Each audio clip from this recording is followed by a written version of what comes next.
Hello, everybody, and welcome back to another episode of the Always Compete Seahawks Podcast. I'm here with my co-host, Sam. As you can probably tell by the screen, today we're going to be doing another Seahawks mock draft. The draft's coming up hard and fast. Oops, bad choice of words. Pause. Pause. Yeah, oops. What I meant to say is the draft's coming up on Friday, less than a week away. So we got to get all our draft content out. Got to get everything we got to say out. Just kind of get it out there all over the place. And today we're going to have another 7th round Seahawks mock draft. Now, this video might be kind of quick because we only have 3 picks. We have 3 less than the worst team pick-wise. So, not a great spot to be in, ideally, when you're a Seahawks fan. I believe we hold the record for the least amount of picks in a single NFL draft in the modern NFL era. Cool. But when your first round pick is Jamal Adams and your 5th round pick is Gabe Jackson, your 7th round pick is Carlos Dunlap, it kind of cancels out. I mean, that's a good draft. Except draft. Steven Sullivan is our 6th round pick this year, so that's not great. Ooh. Yeah. Anyway, we have a 2nd round, we have a 4th round, and we have a 7th round, and honestly, that's all you really need to build a dynasty. So we might get some trades, and then we're gonna look at those. But who knows? If there's like the guy, we might sit still, and we'll see what happens. There's a couple guys that we would absolutely just pick and no questions asked if they're on the board. I can't read that fast, so just kind of waiting until we get to our pick 56. All right, really quick before we look at the offers, I think we should just see who's on the board. All right. Okay, so we have Quinn Miners, which is the one that's really jumping out. Yep. As of right now, that one's right there. I also see Rondo Moore. If you guys are a big fan of if you guys have been watching the channel, our first ever YouTube video was a mock draft. We picked Landon Dickerson. We're not going to do that this time because he failed or almost failed his physical. Essentially, he passed in the way that I'm currently passing my classes by like the skin of his chinny chin. Just barely did enough. So he barely passed. He scored a 3 on his medical exam. So not encouraging stuff. Not ideal. Just not great. I see Rondell Moore. That's a guy I think we could be interested in. So still. Automatically, like what I'm kind of looking at here with, automatically I'm looking around corner. That's, I think, one of the main needs on this team. We really don't have a lot of depth there. A couple guys who I really like. I like Aaron Robinson. Once in UCF, we picked Shaq out of UCF. Coincidence? I think not. But Tyson Campbell. I really like Tyson Campbell. I think he's a great player. He struggles to find the ball, which is an issue, but it's a fixable issue. He possesses size. He possesses speed. Another guy. 2 more guys who I see here automatically are Paulson Adebo from Stanford, once again, a very Seahawky corner. And then I see Trill Williams, who fits our system very well and has size. Right. But it's do you want to reach maybe for a guy later? I think it's too early, especially at 56, to take a guy who's ranked, in the 100s as a prospect. I think it's too early. I think we pumped the brakes a little bit. I think the real question becomes, let's take a look at our trade offers. Here's the thing. We know that Denver is interested in this pick, right? Mm-hmm. I wonder if we could counter offer this and maybe take away this pick and do something where instead we get pick later in this draft. Like if we can throw in something like this where we can get 2 additional middle area picks. Because I think right now, there are no guys that were like at 56, we're taking them, no questions asked. Yeah, like there's like a couple guys like that, like if Asante Samuel Jr. or Kadarius Toney or Creed Humphrey. Those are guys who are like, you say F it, I don't care if we only have 2 picks, we can move. Like Quinn Miners, he has a major strike as he hasn't played legitimate competition ever in a full season. So I'm thinking about maybe offering something. I say we try this trade, get a couple more picks. Let's see if we can do this. Let's see what Denver says. Okay, decline. That makes sense. That was a beefy offer. Instead of if we try to get something like this, will they even accept that? Dang, they greedy. They are Denver. Greedy for real. Okay, Denver, I see you. All right. So what if we all right, so while you keep looking at this draft board, I'm gonna keep calling. Okay. There it is.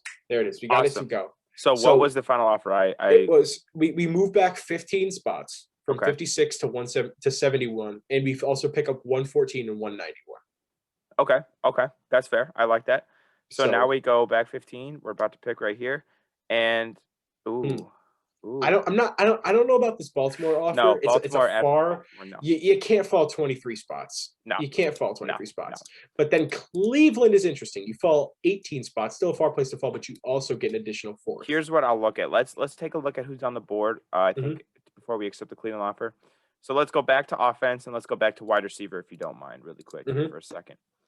All right, so Dwayne Brown, Amari Rodgers. I like Amari Rodgers. We talked about Amari Rodgers recently. That's definitely an interesting one. We also talked about Dwayne Eskridge. And somebody who's been getting a lot of buzz is Nico Collins. A lot of experts have been really liking Nico Collins. So we should definitely keep our eyes, maybe also around a Dyami Brown kind of guy. Okay.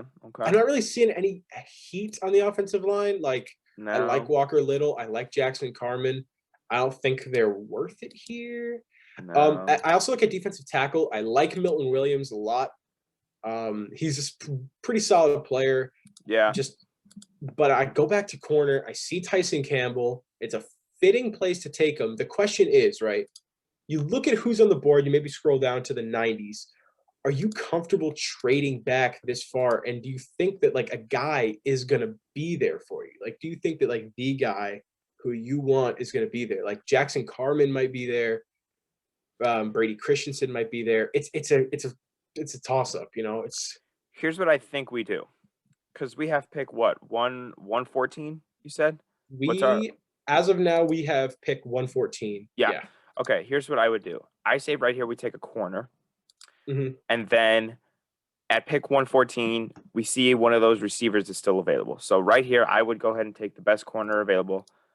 I would take Tyson Campbell, in my opinion. That's size, speed. He measured in 6'1". He has 32-inch arms, and he ran a 4.38. So fast, quality build. He has fixable things that are wrong with his game. We picked Tyson Campbell first overall here for our picks. Whoa, what? Ooh. This did we have to take this? Ooh, yes, definitely. You have. We're essentially falling back. Wait.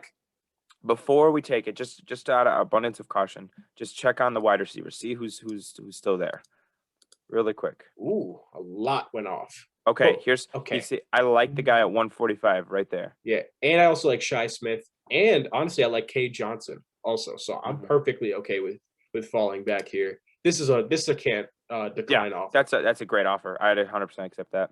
Yeah, so we fall back not too far. We actually don't get any offers here. I think it's wide receiver time. The question is, who do you really like? Anthony Schwartz, who is just a total burner and will destroy you downfield.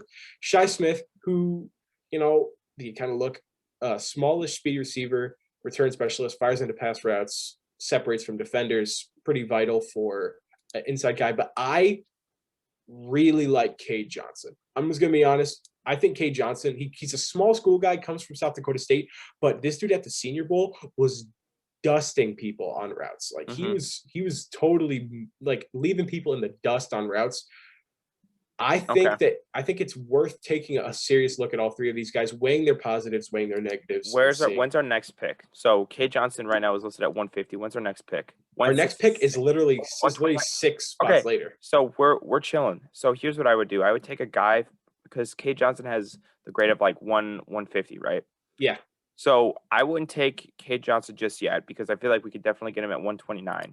I would take a guy who's got a better value pick at 123, a guy that might not be there in 6 picks. So I would take a look at the offensive tackles, or just offensive linemen in general. James Hudson, Aaron Bates. Okay, or James Hudson is probably the best offensive tackle still available. He is, for sure. He's listed at 121. We're sitting at 123 right now. I don't know if he makes it past the next 6 picks, because if you look at it right here, the Chargers need offensive linemen. The Vikings are probably going to need linemen. Titans probably need linemen after Jack Conklin left. The Colts, Anthony Costanzo just retired. The Steelers need offensive. All of the guys behind us need offensive linemen. I think that we scoop up James Hudson at 123, and then we look receiver at 129, in my opinion. Yeah, that's fair. So I'm just kind of debating these two guys here. Adrian Ely from Oklahoma, powerful blocker, terrific job on pass protection as well as on rundowns, doesn't play with leverage, finds a way to make it work. Day 2 selection, eventually slide in at right tackle. Okay. Our right tackle's on a 1-year deal, which is interesting. And then you have James Hudson, marginal playing time the prior 4 years, moved in with the team in 2020, outstanding season, possesses size, strength, and upside potential to develop into a starting right tackle, but his game needs more polish. So we're kind of looking at here like Hudson is a guy who you pick who has higher long-term upside, but likely can't step in as fast as Adrian Ealy. So what I'm thinking is we have 1 year left of Brandon Shell. And I think in this season, we pick James Hudson, we develop him, and then in 2022, he can potentially step in and be our starting right tackle. So my opinion would be to go with James Hudson here out of Cincinnati. Good size, good strength, but needs to be a little more polished. That's who I would take, and I think it's also a good value at 123. Yeah, that's a good one. I'm totally on board with picking James Hudson, tackle out of Cincinnati. Perfect. So we get a future offensive lineman to protect Russ on the edge. And now here's where we take a look at wide receiver. No real wide receivers went off. Look at that. Adrian Ealy right before us. So if we hadn't picked James Hudson, I'm guessing the Steelers would have scooped him up right there. Yeah, so that's a smart pickup. Okay, so a couple wide receivers went off. Guys who really don't fit what we need. These guys are bigger. The more receivers who can play on the outside. We're looking for some slot guys. I really think for me it boils down to Anthony Schwartz or K. Johnson. Okay. The question is, like, do you value a guy who, I mean, K. Johnson, obviously the playing level is a risk at South Dakota State. I also take, but FCS, Anthony Schwartz. Yeah. Anthony Schwartz is so fast. He's so fast to the point where it's tough to pass him up. Like, do you remember when the Raiders were picking at 7 and they're like, Darius Hayward Bay is on the board. He's not even that good, but he ran a 4.28 Even last year when they picked Henry Ruggs. They picked him over CeeDee Lamb and Jerry Jeudy. Yeah. So like, does speed really kill is the question. Does speed really kill? I think if we're looking at a similar situation to what we're in right now, Tyreek Hill was a 5th-round pick. And by no means am I saying that Anthony Schwartz is going to turn into Tyreek Hill. But I think if we're looking for a guy who's just a straight burner, and you can get that guy in the 5th round, and he's got the potential to be a Tyreek Hill type player, I think you have to pull the trigger on that. But what I'll say is, I wonder if we could trade back 10-ish spots, get maybe an extra 7th, and still scoop up Anthony. We're in a situation where, like, Anthony, if even Schwartz goes off the board, we're likely still have K. Johnson, which is a good fallback option. We've talked about this, we feel comfortable with both of those guys. We prefer Anthony Schwartz, but we still like K. Johnson. So in my opinion, I think we should try to move back 6, 7-ish spots, try to get like an extra 7th, and scoop up. Do you think like maybe Tampa would be willing to move up here? We can fall back 8 and maybe pick up like 259, which is like the last pick in the draft. Yeah, let's try that. Accepted. Nice. So we get an extra 7th. Now we're going to see where the things fall here. So automatically through the first couple picks, nobody off, and he's there. We get an offer. I would not take this. I'm not going to do that. We're just going to take our guy here, Anthony Schwartz. We had him in the last mock draft. That's a perfect situation of playing the prospect list because we were sitting at 123 picking a guy who's ranked at 145. We moved back a little bit, got an extra pick, and again, being that we only have 3 picks, those picks are very valuable. We still get our same guy, and then we just scored an extra pick. So I think, not to toot the horn of John Schneider, but, you should probably try to do that, my man. Yeah.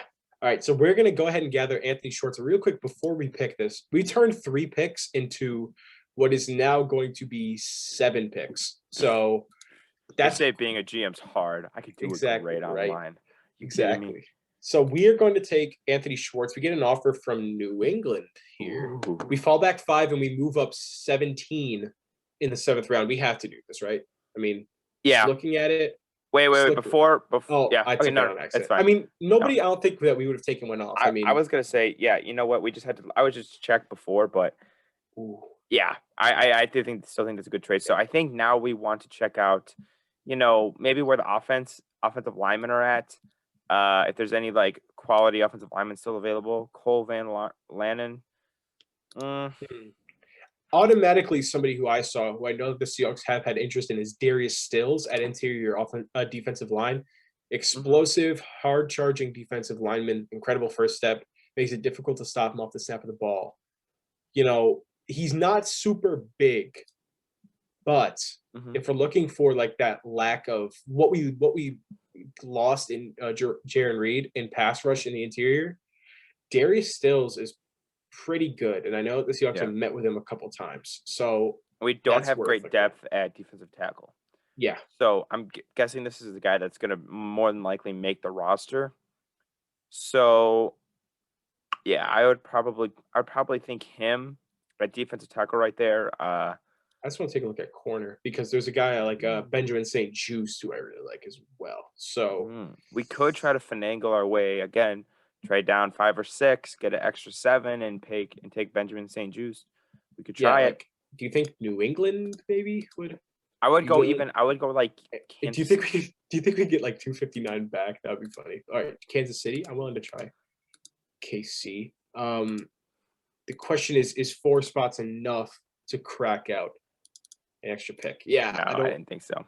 So, like, do we maybe take a bigger risk, hoping that St. Juste is still on the board? Why don't you try Green Bay? See if we can get something there with Green Bay. Green Bay, that's a fair option because they have a very late pick. Declined? Oh, try the ones. I don't know. This might not work. I'm gonna try 181 with Kansas City, and I think that if they don't take it, it might be a no-go. No, it's not gonna be a no. It's gonna be a no-go there. Yeah. All right. So now we're gonna decide. Do we really like? I mean, here's my issue. We don't have a corner on the roster past this year. Besides, now it would be Tyson Campbell. Right. So, like, I feel like corner is a much bigger need, and it's a much more vital need because, like, we have guys like Poona Ford and Al Woods and even Brian Monet, who can play. We don't have anybody for the future on this in the secondary, or at least in the corner room, who we can be like, yeah, that's our guy for the next 4 years. So I think St. Juste fits more of a need. And I think that should be our pick here. Well, in your honest evaluation, what do you like more? What do you like about St. Juste? Like, what sticks out to you about him? Automatically, what I see is his size. Mm-hmm. That's what really sticks out to me, and that's what you look for in a Seahawks corner. Yeah, he's big. I think he's like 6'2", which is hard to find in a corner. Good size, yeah. And he also played in a good conference in the Big Ten, so it's not like if he goes out in the field, he's just not going to know what to do. Right. Like if you were to pick a guy like, I don't know, Shamar John Charles out of Appalachian State, I feel like St. Juste, he has length, and I believe that he was a former wide receiver, if I'm not mistaken. He's got hands. Oh, length and a guy who was a former wide receiver. Who is that remind me of? We have Quinn Dunbar and Richard Sherman who both fit that. Yeah. Who both fit that. Yeah. So yeah, I don't know. I think it's worth taking the swing. It might be a huge miss. You don't know if he's going to develop right, but yeah, I think it's more of a need. Yeah, I'll greenlight it. I can agree with you on that. I definitely think corner is a good position, and you sold me on Benjamin, so I think that's the pick here. All right, so Benjamin St. Juste is our pick. Here we are at 191 now. We're sitting here. We have tight end Nick Eubanks on the board. A lot of positives. Wow. Developing into a top 100 pick. Struggled alongside the entire Michigan offense. Possesses size, blocking ability. He'll be a steal in the later rounds. So that's interesting. Know if tight end is the move. Yeah. Sage Surratt, really quick story. His brother is a linebacker for North Carolina. Yep. And Chaz, yes. Man, this is a man who's done his draft homework. I love it, Sam. I absolutely love it. But yeah, no. I think right here we've drafted wide receivers. We drafted one wide receiver. We drafted corners, 2 of them. We've drafted defensive linemen. We've drafted offensive linemen. We got to think, what do we need? No. If you're for the Seahawks, what do we need? Yeah. I think we go. See, it's too early to take Jimmy Morrissey. Yeah. Larry Brown. Landon Young is interesting. That's an interesting pick. Good value at 185 versus our pick 191. I feel like if you're sitting here, you're looking at a left tackle, right? You're looking at a guy who can play left tackle for you. Yeah. So you got to find a guy who he can start at both left and right tackle, but projects to guard. So, I don't know if tackle's the move right here. I think it's totally fair to take a quick look at running backs, even if you don't need one. The Seahawks rumored interest. They targeted Giovanni Bernard, which means that they might want a guy who can catch passes out of the backfield. So, yeah, definitely need a receiving back because Chris Carson and Rashad Penny are not the best receiving threats out of the backfield. We need a guy I think who can catch more. And I'm sorry, Travis Homer, just not it. Yeah, it's I don't know about offense right now. I think if we go back to running back really quick, if you look at prospect number 250, I mean we could take Captain America right there at 250. I mean, are you kidding? 260, excuse me. Are you kidding me? Chris Evans. We got Captain America. I didn't know he was playing. We got Captain America, so I think that's definitely interesting for our 7th round pick. We hold pick 259. He's a 260th ranked prospect. I'm just saying maybe that's an option. So it's actually an option though, like realistically. Chris Evans is not a bad player. No, he's not. That's a legit option. And I just connected the dots. I finished watching Falcon Winter Soldier, so it was on my mind. Do you want me to blow your mind real quick? Blow it. We need to take a look at we should take a look at quarterback. We should take a look at quarterback. I know that Seahawks fans are going to be like, Sam, what are you talking about? We have Russell Wilson for the next 3 years. What are you talking about? That was exactly the words that was in my head. I was like, Sam, what are you talking about? We have Russell Wilson for the next 3 years. If you're sitting here and you're thinking about it, Russell Wilson, it's been documented that says he's angry because we don't win a Super Bowl. If we get first rounded and it might really hit the fan and we might not have a quarterback, it's scary. And I'm not saying we should pick one here, but at 242 or 250, we should take a look at quarterback. I know it's going to piss some people off, and it's kind of pissing me off just talking about it. Pissing myself off talking about it. But the fact is, you can't ignore the fact that there's a constant risk in the future of Russell Wilson possibly being like, hey, we got first rounded again. Guys, you got to pick up your game here. I got to go. It's my time. It's like a bomb. It's like a bomb. So you got to be okay. You got to be careful with it. That's all I'm saying. So I'm not saying pick a quarterback here, but Felipe Franks has a lot of potential. Felipe Franks is a 6'6" quarterback with a rocket arm. Okay, John Elway. I know you like to talk quarterbacks with the big arms, but I just I know. I can't do it. I just can't imagine that Russell Wilson would be sitting on his couch watching the draft, waiting for us to draft an offensive lineman or some receivers. Felipe Franks, he's like, what? Hey, he's 6'6". If he eats McDonald's for every day for 5 months straight, he might beef up to NFL tackle size. We're drafting Felipe Franks. We're gonna just feed him crap food, and he's gonna be our left tackle. That is that's the most Pete Carroll move I've ever seen in my life. If you think I'm wrong, we drafted Stephen Sullivan this year as a tight end / wide receiver, and he started at defensive end for us. So, I mean, you know what? Why not, man? Why not? Yeah. But I thought about it. Is safety totally insane to look at? No. Because Quandre and Jamal are on 1-year deals. I don't think it's totally crazy because, especially considering it's 191, not a very high pick. Yeah. And I feel like even if he's a good safety and we have Jamal and Quandre up there, we could put him at slot. We could put him at nickel. We could run 3 safeties. I don't care. Pete Carroll is great with DBs. He's the DB guru. He's a DB guru. So I think drafting a safety is not the craziest thing in the world. Yeah. Especially at 191. Yeah. You were blowing my mind with the quarterback one, dude. Yeah. I don't know what to do here. I mean, I think offensive line is the way to go, honestly. Yeah. I think you can take a swing at a guy like Landon Young or Dan Moore, hardworking college left tackle who played in the SEC. Mm-hmm. That's worth taking a look at. However, you think we can move back 20 spots to 210 and this guy would still be on the board? That's kind of what you have to ask. If you look at it here, is there 2 teams? Is there any teams who might have a pick here in the late 240s? Try with Washington. They have pick Yeah, try Washington. Washington is chilling at Washington is 244 and 246.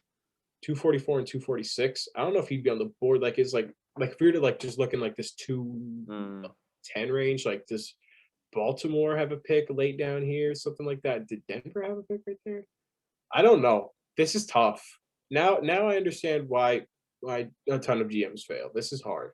This is the not hard for us part. though. I mean, dude, did you see our draft haul? We drafted like 4 Pro Bowlers already. Are you kidding me? Exactly. We drafted 7. We're gonna get 7 Hall of Famers. So exactly. I mean, it's kind of hard to imagine struggling. You know, I mean, Yeah. I don't know, but like This is interesting. Pittsburgh. Come on, Pittsburgh. Come on. You want to give us a 7th round pick. You want to trade up for another tall quarterback with a rocket arm to replace Ben Roethlisberger, and I know it. Hopefully one that doesn't have off the field issues, and that's all I'm gonna say. Let's get to no, I'd say take off the 245 and get I mean, we could get a next year pick. We lost our 7th next year. What if we replace it with like a 6th? Yeah, try it. Declined. Maybe Pittsburgh doesn't want to trade up. Maybe that's what it is. Hi, Pittsburgh, you stubborn gun. What if I get like 254? There it is. We fall back 20 spots and we secure like a late pick.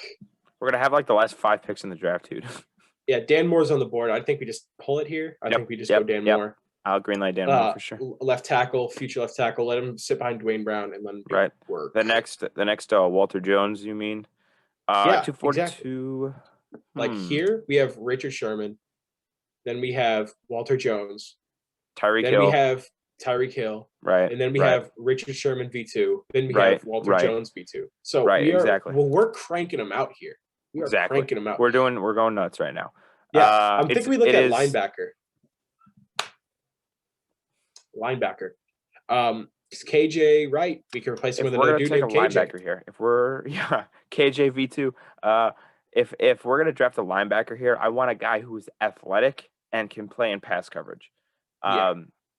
Because that's what I think personally that we would need from this position right here.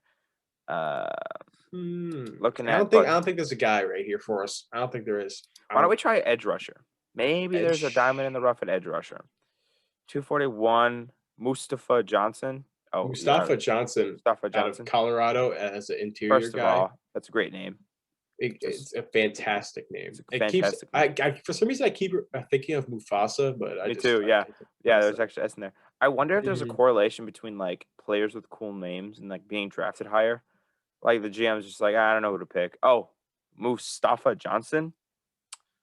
We got to pull the trigger on that one. Lorenzo Neil, by the way, that's the son of former Pro Bowl fullback Lorenzo Neil. I was gonna say Lorenzo Neil. Edge, Malcolm Kuntz, hidden gem at edge rusher plays. He plays bigger than his listed size and is faster than his time speed. Can be used at over tackle or occasionally out of a 3-point stance, and Kuntz will make an NFL roster if used properly. Yeah, I mean, could this be a guy who could go on the practice squad this year? Because we have a lot of edge depth. So, like, could this be a guy who's a practice squad guy this year for us? Right. And I think also when we're looking at edge, I mean, depth is great. You want to have defensive line depth, absolutely. But, like, what if Carlos goes down and somebody else? If we have a couple injuries, I mean, depth, you really can't ever have too much depth, especially at your offensive and defensive line positions.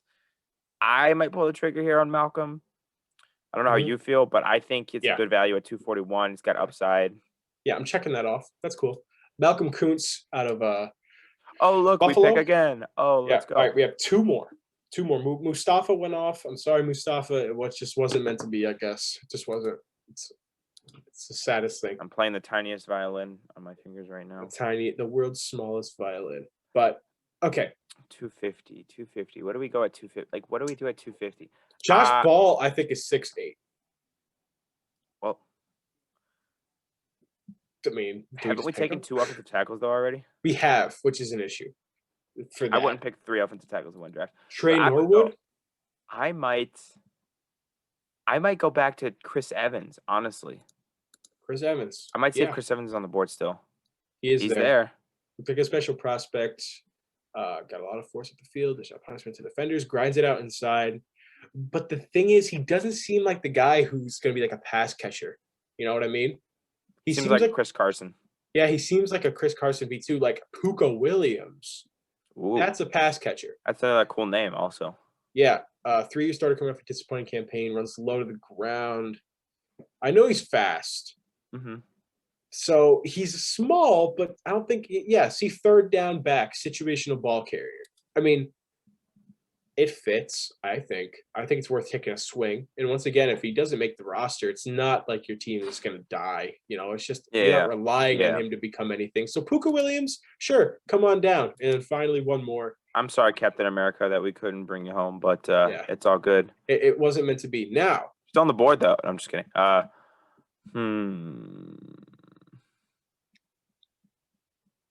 You're scaring me with this. I see that look in your eyes. You're scaring me. We're at 254. We don't have a backup quarterback, really. I mean, we got Geno back. You know, I'm going to say something, and you're not – I don't think you're going to like it, but you ready? Ready for this? Mm-hmm.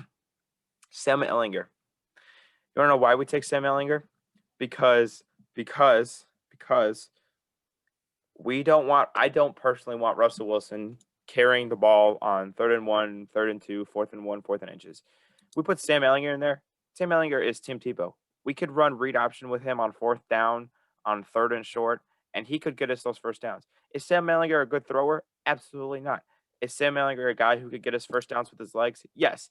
I say if we're taking a quarterback here, the one with the most upside and the one that could contribute to the Seahawks the most, Sam Ehlinger. That's my argument for Sam. Think about it. You just said we should pick a quarterback despite his fact that he can't throw the ball. No, listen. We're picking a running back at quarterback, right? We're picking Tim Tebow, right?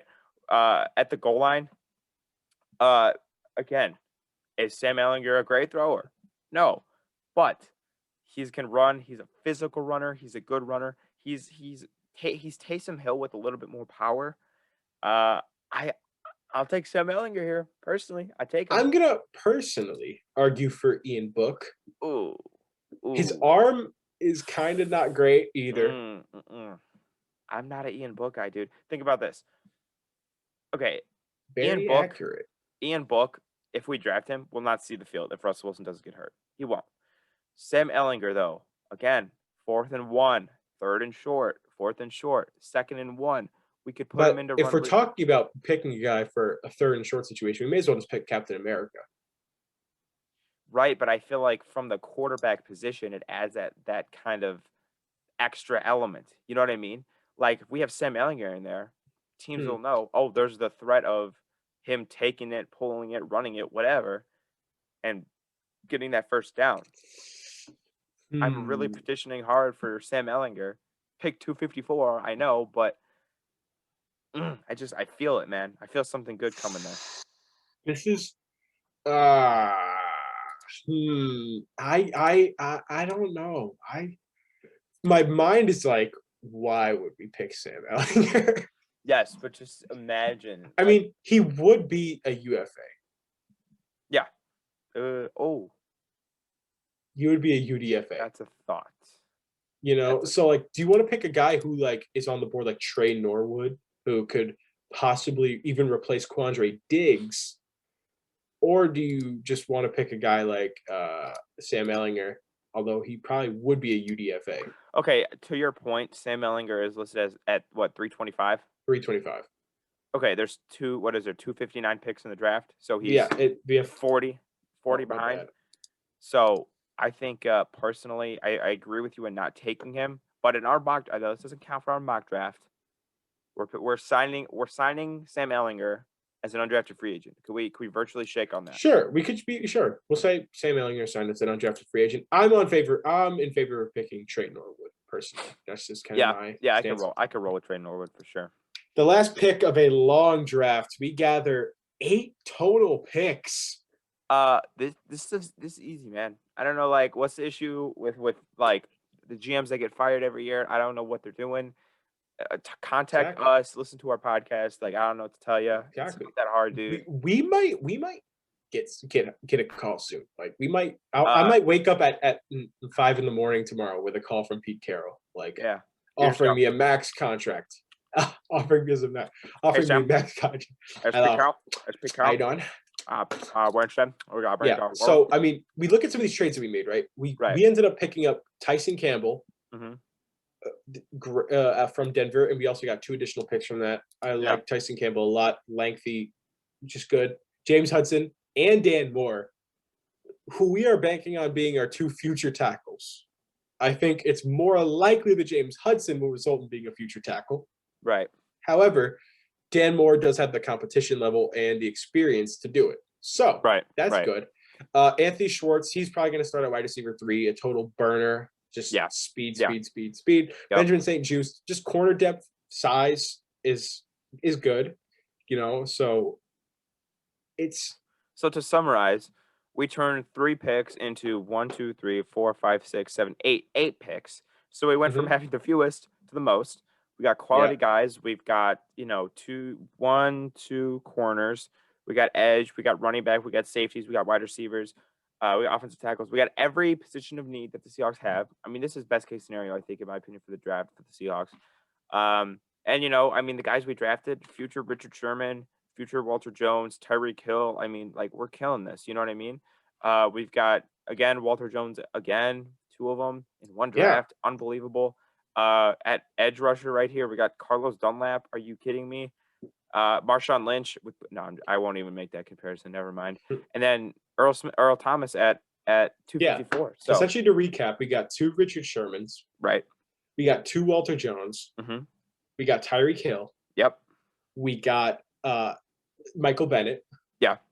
We got Sean Alexander, and then to wrap it up, we have Earl Thomas. Right. I mean, we just drafted 8 Hall of Famers. I mean, 8 Hall of Famers in one draft. Yeah, that is definitely going in the thumbnail. 8 Hall of Famers in one draft. For sure. 8 Hall of Famers in one draft with the question mark exclamation point emoji. That is so. You didn't get clickbaited. We did legitimately just draft 8 Hall of Famers. And you can bank on this. Whether they get picked to the Seahawks or not, they will be 8 Hall of Famers. These eight players they will be the only Hall of Famers from this class. Bold Absolutely. Hot tip. Absolutely. None of them will be taken in the first 2.5 rounds either. Yeah. All right. Yeah. So I think that's gonna wrap it up. I mean, we did just about as good as we could do. 8 picks, quality players at every position of need. We got some sexy picks like Anthony Schwartz. We unfortunately could not get Captain America, which was the low point of the draft. But we got Puka. We have Puna and Puka on the same team.